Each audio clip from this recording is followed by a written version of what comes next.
spilling all of the tea on the interview questions that I got asked at Kpmg, one of the big 4 accounting firms in the world, when I went for my interview for the graduate program. If you're interested in finding out these questions, then please keep watching. Hey guys, welcome back to my channel. Hope you guys are all doing really well. If you're new to my channel, welcome. I do a lot of study, career and personal finance related videos here on my channel. So if you're interested in that, then be sure to subscribe to my channel down below and be sure to follow me on my Instagram as well. It's just Success by Sanjna. Now, I'm going to share with you the 10 questions that I got asked when I was interviewed for the graduate position for risk consulting, internal audit, whatever you want to call it, back in 2017.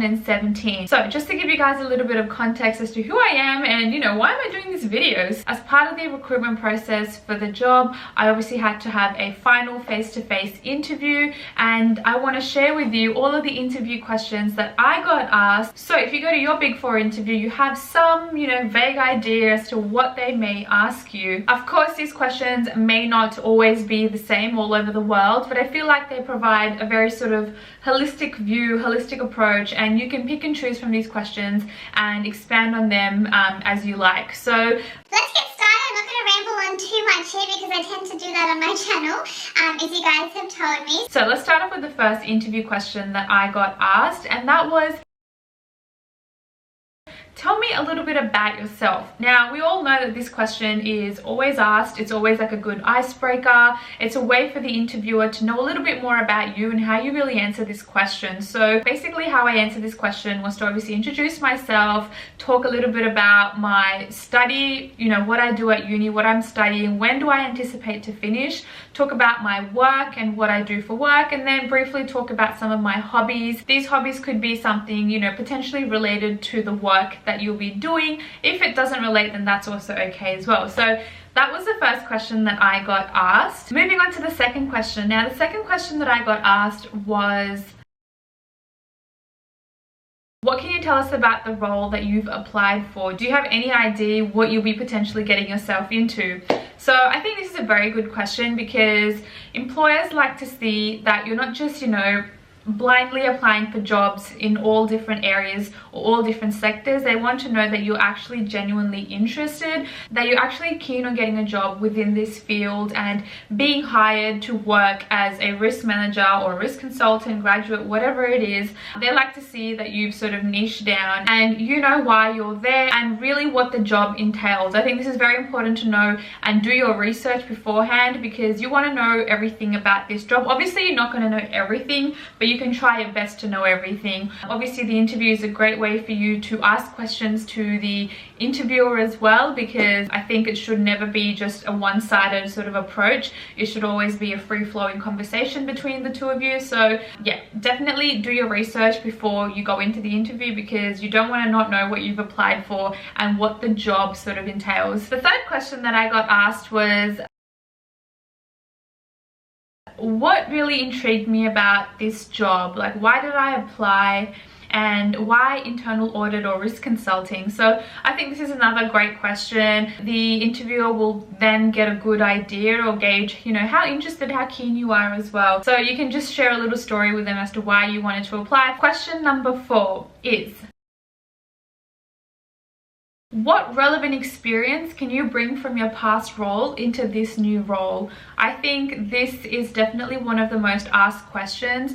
Employers or interviewers like to know whether your previous job has assisted you in any way and will it provide any benefit to the potential firm. Now, for me, I think that every sort of experience in life does provide you with some value that you can learn from, that you can grow from.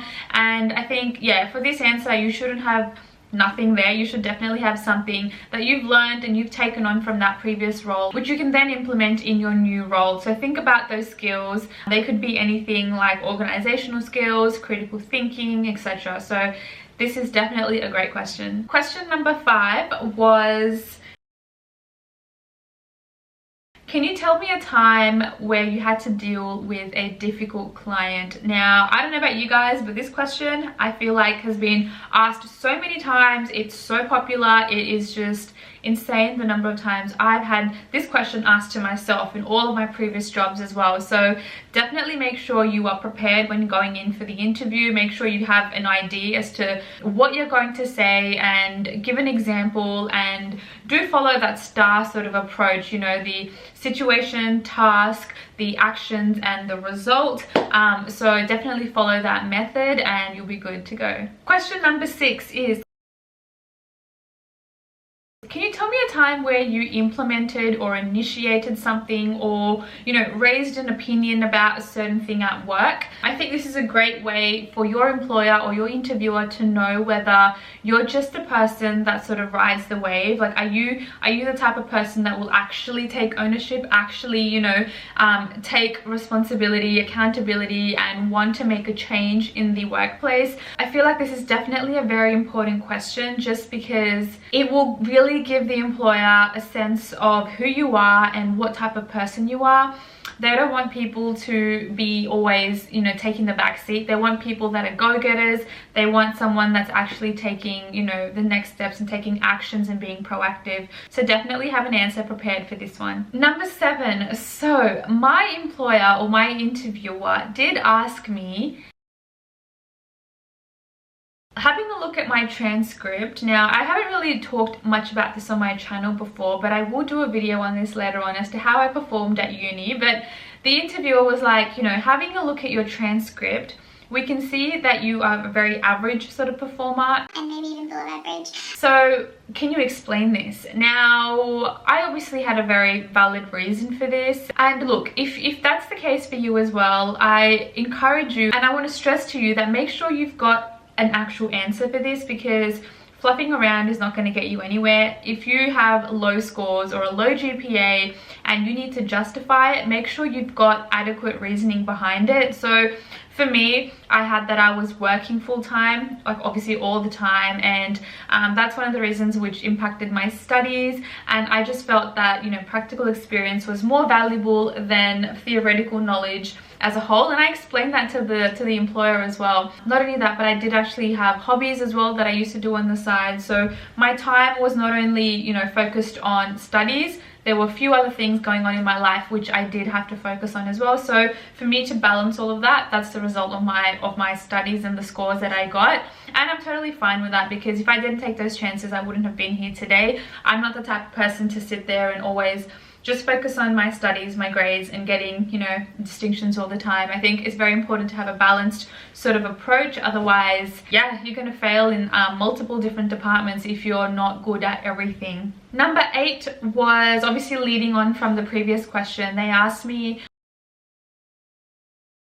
what do I do outside of uni and work? So this is where I spoke to them about my dancing that I used to do. I used to do multiple forms of dancing. So I explained this. It was competitive dancing. So I'd be traveling around Australia and competing. So that used to take up a lot of my time. And then you just talk about some of the hobbies as well that you have. So yeah, definitely make sure you've got something on the side that you do as well. You don't want to just be pigeonholing yourself and just studying all the time, because that is not going to work in this day and age, let me tell you. Especially if you're looking to get into the corporate world, it's not just all about grades, especially in the corporate world. So make sure you are doing something else, either working, volunteering, you've got hobbies, you do something else, you know, you play an instrument, whatever it is, make sure you have something else up your sleeve. The next question that I got asked was,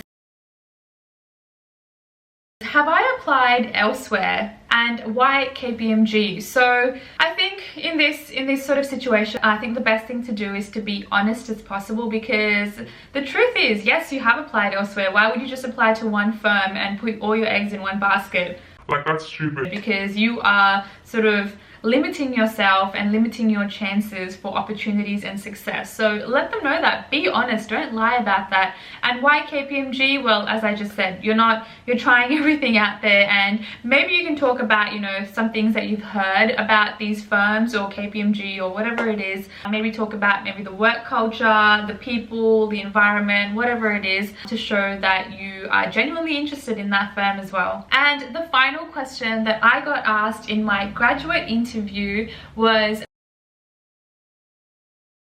where do I see myself in the immediate short term and the long term? Now, obviously short term for me was to finish uni, to maybe start up a side hustle. I can't remember what my response was. And my long-term goals were to, at the time, very interesting, but at the time I wanted to work up the corporate ladder, and I wanted to obviously stay in risk because I knew that was something I very, very much enjoyed.